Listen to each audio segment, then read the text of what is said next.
अब जैसे कि अगर हम शेल्स की बात करें तो शेल्स में तो इलेक्ट्रॉनिक कन्फिग्रेशन करना बहुत आसान है। और इलेक्ट्रॉनिक कन्फिग्रेशन के लिए हमें उस एलिमेंट का एटॉमिक नंबर पता होना चाहिए। जैसे कि हमारे पास सोडियम का एटॉमिक नंबर है 11। ठीक है, तो इसमें इसमें टोटल 11 इलेक्ट्रॉन्स हैं।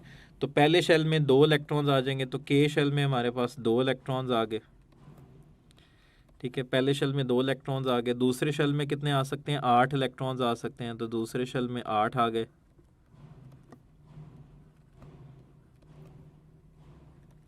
टोटल कितने हो गए? 10 हो गए। 11 करने हैं तो थर्ड शेल में 1 इलेक्ट्रॉन आ जाएगा। तो इस तरह सोडियम के आखिरी शेल में 1 इलेक्ट्रॉन है। तो ये शेल्स में प्लेस करना ये कोई मुश्किल बात नहीं है, ये तो आसान है। हमें पता है पहले शेल में 2 आते हैं, तीसरे शेल में पहले शेल में 2, दूसरे में 8, तीसरे में 18 और फोर्थ में 32। अब हम बात करेंगे सब शेल्स में, जो उसमें हमें एक सीक्वेंस बनानी पड़ती है, क्योंकि वहाँ पर एक रूल अप्लाई होता है जिसको हम कहते हैं ऑफबा प्रिंसिपल। ऑफबा प्रिंसिपल को हम एक और नाम देते हैं diagonal rule. This is also known as diagonal rule. अच्छा, कुछ बच्चे जो है ना इसको कह देते हैं उफ उफबाऊ उफबाऊ रूल। तो this is also known as diagonal rule. ठीक है, जिस तरह आप रेक्टेंगल में एक डायगोनल ड्रॉ करते हो, जो कि आपके पास एक जो है इंक्लाइंड जो है वो लाइन होती है। ठीक है, उसको हम कहते हैं डायगोनल। तो इसको हम डायगोनल रूल भी कहते हैं। अब ऑफबा प्रिंसिपल क्या कहता है? Electrons should be filled in sub shells in order of their increasing energy values. यानी कि इलेक्ट्रॉन सबसे पहले लो एनर्जी सब शेल में जाएगा, उसके बाद उससे हायर में जाएगा। Electrons always enter in the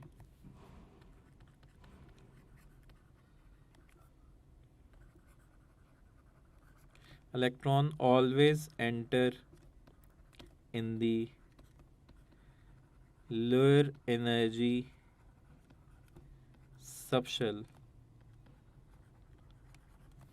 that is available first.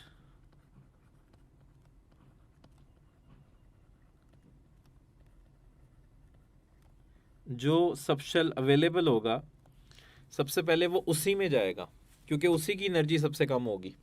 और इसके लिए हमें एक सीक्वेंस बनानी पड़ती है, और वो सीक्वेंस हम n+l रूल से भी बना सकते हैं, डायगोनल रूल से भी बना सकते हैं,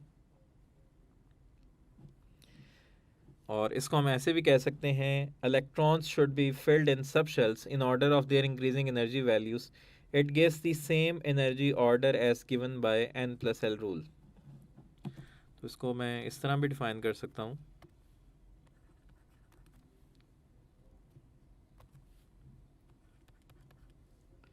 electrons should be filled in subshells in order of their increasing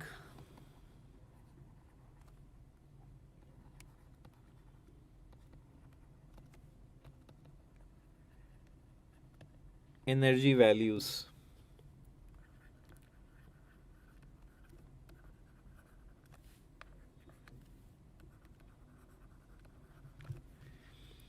अब ये देखो, ये हम यहाँ पर जो है ना इनका ऑर्डर फाइंड आउट करने लगे हैं। ये ऑर्डर हम कैसे फाइंड आउट करते हैं? ये हमारे पास एक डायगोनल रूल है।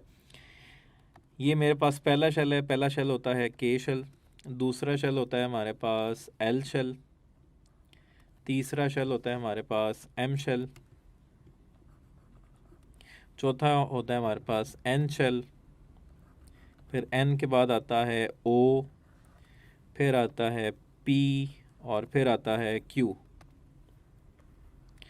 ठीक है, अब हमने बात की थी कि शेल का जो नंबर होता है उसमें उतने ही सब शेल होते हैं। तो के पहला शेल है, इसमें सिर्फ एक ही सब शेल है एस, और चूंकि ये पहले शेल में है लिहाजा इसके साथ आएगा 1s। ठीक है, 1। और एल दूसरा शेल है, इसमें 2 सब शेल होंगे, एक एस और एक पी। चूंकि ये सेकंड शेल में है तो इसके साथ आएगा 2s और 2p।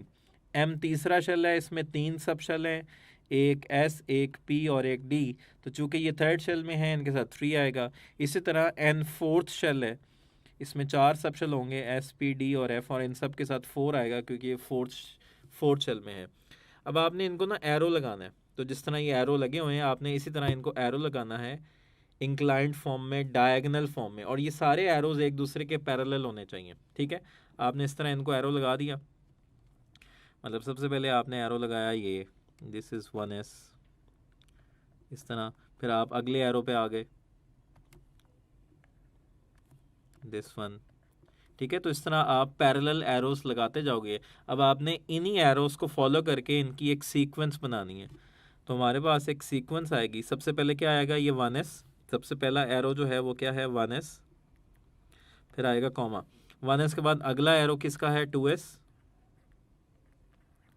2s के बाद अगले एरो में एक 2p है और एक 3s है, तो पहले 2p है और फिर 3s है, और उसके बाद फिर अगला एरो जो है उसमें 3p है और 4s है, फिर 3p और फिर 4s, फिर उससे अगले एरो में 3d 4p and 5s, 3d 4p and 5s। तो वैसे आपके सिलेबस में जो है ना वो ये 3d तक है, वैसे आपके सिलेबस में कहाँ तक है 3d तक है। तो इस तरह आप ये पूरी सीक्वेंस बना लोगे तो यही जो है ये हमारे पास n+l रूल के अकॉर्डिंग आती है। अभी हम n+l रूल को देखेंगे, और या हम इसको डायगोनल रूल कहते हैं या हम इसको ऑफ द प्रिंसिपल कहते हैं। अब ये हमारे पास ऑर्डर आ गया, इसका मतलब सबसे कम एनर्जी 1s की है, 1s की एनर्जी सबसे कम है, उससे ज़्यादा 2s की है, उससे ज़्यादा 2p की है, उससे ज़्यादा 3s की है, उससे ज़्यादा 3p की है, उससे ज़्यादा 4s की है, और उससे ज़्यादा 3d की है, एंड सो ऑन।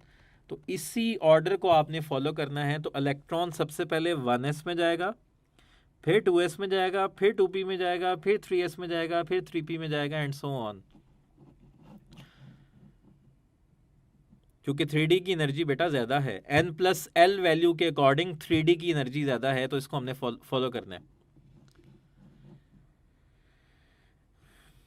ठीक है, अब आपने कोई भी कन्फिगरेशन करनी है आप कन्फिगरेशन कर लो। तो सोडियम का एटॉमिक नंबर है 11, तो सबसे पहले आएगा हमारे पास 1s, और 1s में कितने इलेक्ट्रॉन आ सकते हैं 2, फिर आएगा हमारे पास 2s, s में कितने आ सकते हैं 2, फिर आएगा 2p, p में कितने आ सकते हैं 6, फिर आएगा 3s, s में कितने आ सकते हैं 2 आ सकते हैं, लेकिन इसका एक इलेक्ट्रॉन, हमने 11 पूरे करने थे तो इसका एक इलेक्ट्रॉन रह गया, तो s में आगे एक, तो दैट्स वाई हम इसको s ब्लॉक एलिमेंट कहते हैं।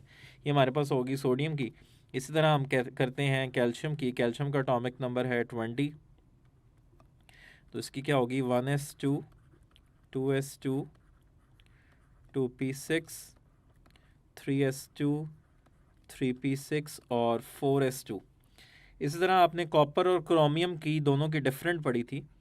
क्रोमियम जो है वो हमारे पास एटॉमिक नंबर है 24, 1s2, 2s2, 2p6, 3s2, 3p6 और 4s2 और 3d4। नॉर्मली इसकी कन्फिगरेशन ये बनती है, नॉर्मली इसकी कन्फिगरेशन ये बनती है, लेकिन इसमें हमने क्या बात की थी, इसमें क्या होता है, इसमें ये 3d जो है 3d में 4 है, तो ये अपने आप को 5 करने की कोशिश करता है ताकि वो हाफ फिल्ड हो जाए और स्टेबल हो जाए। तो इसका 4s का एक इलेक्ट्रॉन जंप करके 3d में चला जाता है, तो ये 4s1 हो जाता है और 3d 5 हो जाता है। ठीक है, सेम इज विद कॉपर।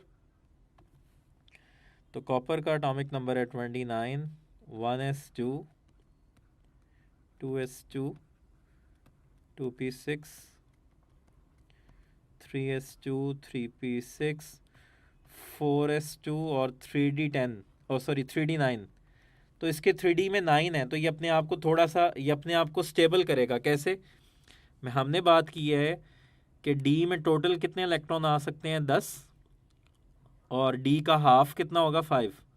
तो फुल फिल्ड और हाफ फिल्ड स्टेट जो है ये स्टेबल होती हैं, फुल फिल्ड और हाफ फिल्ड स्टेट ज़्यादा स्टेबल होती हैं। तो इसलिए जब भी d में 4 होंगे वो अपने आप को 5 करने की कोशिश करेगा ताकि स्टेबल हो जाए, और जब भी d में 9 होंगे वो अपने आप को 10 करने की कोशिश करेगा ताकि स्टेबल हो जाए। तो क्रोमियम में ऐसा ही था, क्रोमियम में 3d में 4 इलेक्ट्रॉन थे, तो दैट्स वाई उसने अपने आप को 5 किया। कैसे, जो अंदर वाला एक इलेक्ट्रॉन था यानी कि 4s का एक इलेक्ट्रॉन था वो जंप करके 3D में चला गया। तो यहाँ पर कॉपर के केस में 3D में 9 है, ये भी अपने आप को 10 करेगा। कैसे स्टेबल करेगा, कैसे 4s का एक इलेक्ट्रॉन जंप करके D में चला जाएगा तो ये 3D 10 हो जाएगा।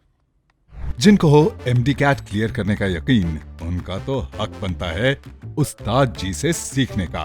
फिजिक्स इन सेकंड्स देता है MD कैट की live classes by Pakistan's experienced teachers with thousands of practice MCQs and lecture notes for fast revision. Join Yaqeen MD CAT session. For admissions and details, visit physicsinseconds.com. हर entry test की prep के लिए Physics in Seconds.